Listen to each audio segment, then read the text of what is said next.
Une architecture contemporaine d'un style international, reconnue par des angles droits et clairs, avec des couleurs neutres et de larges fenêtres. Avec ses 850 places dans une salle de spectacle de 4 étages, directement dans le centre-ville de Victoriaville. Le tout faisant contraste avec les autres points d'intérêt architecturaux construits pour la plupart vers la fin du 19e et le début du 20e siècle. Le carré 150 ne peut pas être ignoré à Victoriaville. Un bâtiment iconique dans la région des Bois-Francs. Inauguré le 5 septembre 2015, cet établissement est le centre culturel de la ville et selon le propriétaire Diffusion Momentum, l'espace est un milieu d'éducation, de développement culturel, social, économique et environnemental qui participe activement au rayonnement de sa région. Même avant la venue de Diffusion Momentum, l'endroit était très important et offrait une richesse inégalée dans la ville.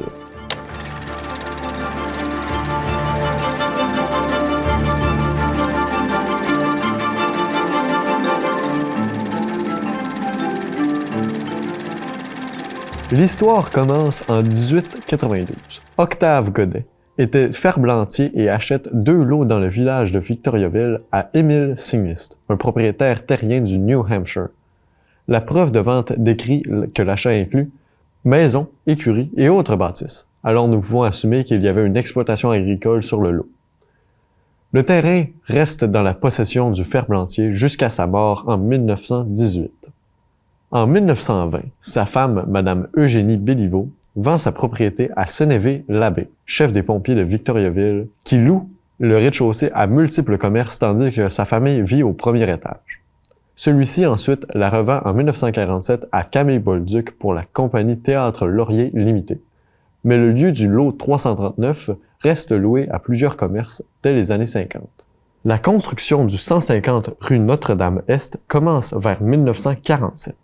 Gardant la même esthétique que les bâtisses adjacentes, une construction commerciale moderne est adoptée, typique du début du 20e siècle en briques. Le 22 mai 1948, le Théâtre Laurier fait sa grande ouverture avec 3 jours de représentation du film La Forteresse de Fédor Ozep, un film québécois. Et en même temps, des spectacles sont présentés. Les versions françaises de films sont présentées telles que Les Aventures du Baron de Munchausen, I Confess de Alfred Hitchcock, 7 ans de réflexion avec Marilyn Monroe et September Storm fait en stéréovision, donc en 3D. En 1957, après 10 ans d'opération, M. Paul Gendron devient propriétaire de l'entreprise. Le cinéma Laurier regroupait beaucoup d'amateurs de cinéma, dont le jeune Robert Carrier. Celui-ci est tombé en amour avec le cinéma vers 1955 à l'âge de 14 ans, quand il est allé voir la projection du Corsaire rouge avec Burt Lancaster. The far, far Caribbean. Remember, in a pirate ship in pirate waters in a pirate world.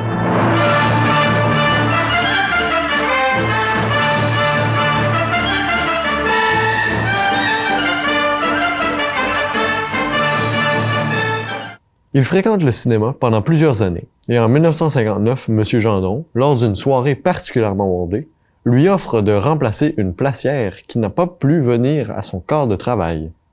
Il accepte et devient soudainement placier pour le cinéma Laurier. Avec les années qui passent, il s'essaie à multiples postes au sein de l'entreprise.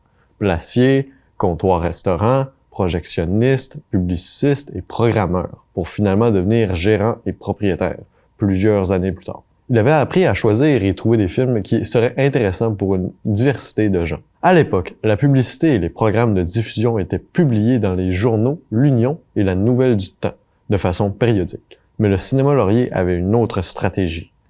La messe du dimanche. Chaque dimanche, quelques jeunes employés du cinéma Laurier se promenaient dans les villes adjacentes en voiture.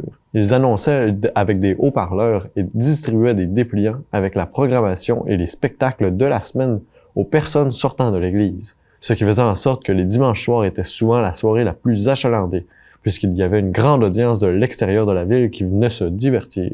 Cette stratégie était employée pendant la semaine à la sortie et fin de quart de travail de différentes entreprises à Victoriaville. Il y avait très peu de films francophones qui étaient diffusés au cinéma Laurier. Les films américains, en plus grand nombre, étaient plus attrayants, avec les budgets plus élevés. Il y avait notamment des films d'action, des films Walt Disney, populaires auprès des familles, et des films de romance, eux, populaires chez les femmes et les jeunes couples. Les films québécois à l'époque n'étaient presque inexistants, tandis que les films français étaient limités aux films d'amour et les fameuses comédies. Des exemples de ces comédies, Le Gendarme de Saint-Tropez ou Les Aventures de Rabbi Jacob de Louis de Funès, ou Le Grand Blond avec une chaussure noire de Pierre Richard. Corruption de fonctionnaires. Votre nom? Vous vous appelez? Allez, circulez. Eh ben, dis donc, le chien, hein. Celui-là, il va nous faire du tort. Eh ben, tu veux que je te dise, Albert? Hein? Les vacances, elles sont foutues. Pourquoi une chaussure noire?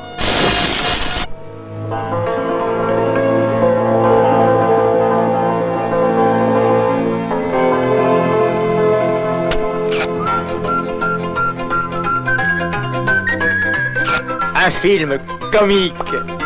Oui, mais pourquoi une chaussure noire?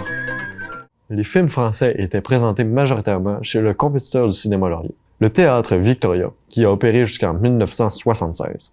C'était un cinéma possédé par M. Uldéric Allaire, grand fan du cinéma français, puis par France Film, qui a acheté l'entreprise en 1966. La bâtisse fut détruite en l'an 2000. Durant les premières décennies du cinéma, partout au Québec se trouvait une des censures les plus sévères au monde. Dès 1913, le Bureau de la censure au Québec interdit des films d'être publiés sur son territoire. Les règles et limitations restent très conservatrices jusqu'aux années 60. En 1926, le premier ministre Louis-Alexandre Taschereau déclare « Mieux vaut nous passer du cinéma américain et garder notre jeunesse ». En 1928, toute personne de moins de 16 ans est interdite d'entrer dans un cinéma québécois. Le gouvernement de l'époque citait les dangers des cinémas et faisait même un lien avec l'incendie survenu en 1927 au Laurier Palace qui a causé le décès de 78 enfants. Cette loi restera en place jusqu'en 1961, quand les gens de moins de 16 ans pourront aller voir les films avant 18 heures. Il y avait aussi beaucoup de limitations sur le contenu des films à l'affiche. Le Bureau de la censure du Québec va adopter un code moral en 1931 qui va éliminer 2% des œuvres produites et environ 30% vont subir des coupures quelconques.